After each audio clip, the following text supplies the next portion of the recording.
Les progressistes vont tout faire pour empêcher le cardinal Robert Sarra, ainsi que les autres cardinaux et archevêques qui partagent les idées de l'archevêque Carlo Maria Vigano d'être élu comme nouveau pape.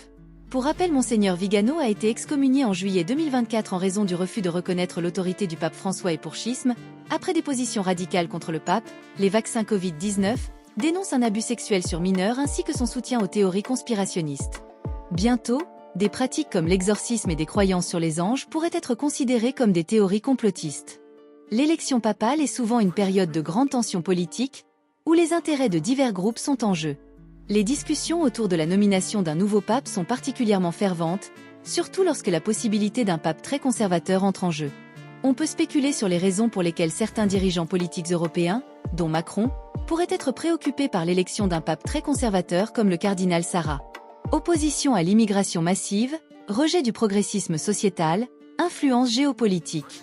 Un pape africain recentrerait l'Église sur les défis du Sud, pauvreté, néocolonialisme, ce qui pourrait gêner les intérêts européens. Cette proximité entre Macron et les cardinaux français pourrait suggérer des influences politiques dans le processus électoral du conclave, soulevant des questions sur la séparation des pouvoirs et l'indépendance de l'Église. Les valeurs républicaines prônées par Macron impliquent un certain respect de la laïcité, mais le déjeuner à la Villa Bonaparte pourrait être interprété comme une tentative d'influence sur l'élection papale. Le système ne craint pas directement le cardinal Sarra, mais un pape aussi traditionnaliste compliquerait leur projet.